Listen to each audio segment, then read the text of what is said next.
My name is Roger Gillis. I'm the director of the Honors College, and I just want to say at the beginning that I really admire all three of our guests tonight for their commitment to public service, and I'm really excited to hear their words. We have with us two students, Katherine Parker, who is a public and nonprofit administration and statistics double major in the Honors College, and Eric John Szczepaniak, who is a public and nonprofit administration major in the Honors College. And I'm going to ask them to tell us a little bit about themselves, and then we'll finish up by having Mayor Rosalynn Bliss introduce herself. And then Mayor Bliss is going to handle the questions. And she's going to ask a couple of questions of our guests. And then at the end of that, we're going to open it up for any questions that anyone else might have and just have a conversation and see how it goes. Okay, take it away, Katherine. Well, hi, my name is Katherine Parker. I'm a junior at GV, and I'm currently at home in Plymouth. All right, and I'm Eric John Szczepaniak. I'm the student body president here at Grand Valley for another 3 weeks. My term is up, and I am running for Alpine Township Clerk, which is just northwest of Grand Rapids. It's where I grew up in the Grand Rapids area, and then we've lived here for about 10 years at my parents' home. And 4 years ago, I was elected to my local school board, so I serve the students of Kennewick Hills Public Schools, and I love that job. It's been really challenging during COVID season, but rewarding to see, the end result is that we get to support kids every day and support teachers and staff every day. So I really like that role. And I think that my skills lend themselves to being my township's next clerk and pushing for things to help strengthen our democracy at the local level. Nice. Thank you, Eric John and Katherine.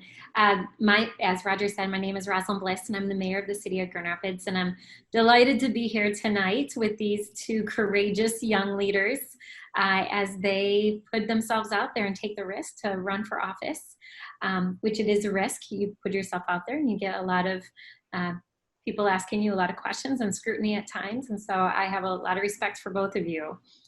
So a little bit about my history. I am in my 5th year as the mayor in the city of Grand Rapids, but before that, I served for 10 years as a city commissioner. So I was a little bit older than both of you the first time I ran for office, but not much. I was 29 years old when I first ran back in 2005, and I recall a lot of experiences I had being a young candidate and some of the challenges that come with that. In addition, at the time being a female, and even I would say when I ran for mayor, some of the challenges with being the first female. So anyway, I'm delighted to be a part of this conversation and talk to you both some more. I think the most interesting question for candidates is always, what led you to decide to run for office? Everyone has a different story. Everyone has something that typically propels them or an issue that they're passionate about that really convinces them, I should say, to run for office and step up in that way. So I would love to hear both of your stories about, what led you to make this decision and to run for this specific seat. And why don't we start with Eric John? I know, Eric John, you served on the school board, and I recall meeting you a couple times over the years. So if you can talk about what led you to run for the school board, and now what really inspires you to be the clerk. Awesome. Thank you. So when I was 18 years old, that's when I got elected to the school board, and campaigning in my first semester while I was at Grand Valley, campaigning in my local community. The thing I talked to voters about the most was I thought it was a really good idea to have young people be empowered to help make decisions about their education. And so I knew that I was not going to be the school board member forever, and I was certainly not going to be the young school board member forever. So I talked to people about the importance of getting a student on our Board of Education, a student position who could come to meetings, be involved in discussions, share their thoughts on the decisions that came in front of the board. And so I was very active in high school, in my student government there. And what led me to running was a lot of times when you're running for office, people will ask you questions that imply that you're running against someone. So I was often asked, how many open seats are there? Oh, so who are you running against? And I would always say, I think I'd make a good candidate, and here's why. Instead of focusing on, who you're running against. At the time, there were 2 seats. I said, I'm one of 6 candidates. I'm running for these kids. And so it's always important to help reframe that for folks. And so what I'd say to people is I want to help empower students to help have agency and ownership in their own community. And so now, as I think about why I'm running for the position of clerk, it's the same exact track. I am really passionate about building agency and ownership in communities, and I'm really excited that I have this opportunity. And if I'm elected clerk, this great job where I'll be able to engage with more young people, get them more engaged in the process, and help them understand the immense potential that they have to be a positive impact on their communities. So it's not just about me, it's about all the people that will come after me. It's about all the people who never want to run, but who care deeply about the communities that they live in. Yeah. Thank you, Eric John. And how about you, Katherine? What led you to throw your name in and run for township? Yeah, so I really like a lot of the points that Eric John brought up. So I guess what brought me to politics, to be honest, I didn't really start having an interest in politics until I got to college, and I started being more aware of what's going on around me. And I think a lot of college students are like that. But yeah, it was really interesting over the summer learning about how there's a Confederate statue in Allendale.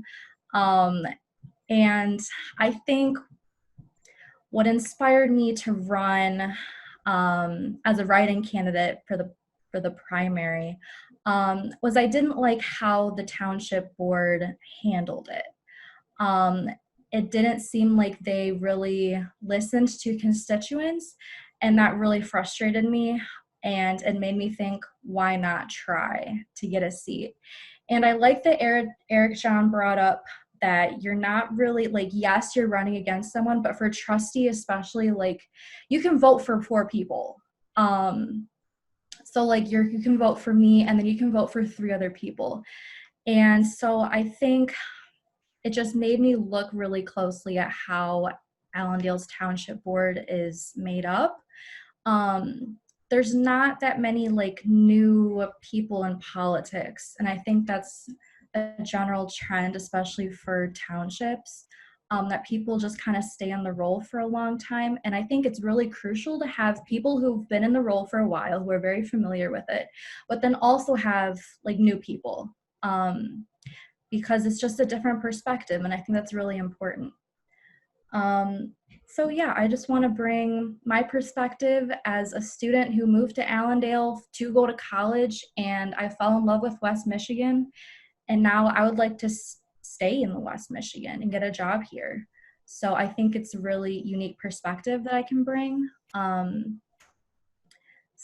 then representing GV students, because there hasn't been a person from GV on the township board. But then if you look at like the census data, 70% of people in Allendale are under the age of like 35. So I think we're really missing representation. Well, I appreciate both of your stories, and I could not agree more that there's real value in having diversity around every table, including diversity of age, which I think historically hasn't always been the case, as I'm sure you see it at the township level. And I think if you looked at townships all over our state, you would find probably similar demographics. And so I think younger voices are really valuable. It's something I've worked really hard on as mayor, is to diversify our boards and commissions to make sure that there's younger voices around every single one of those tables. So congratulations to both of you for taking the step.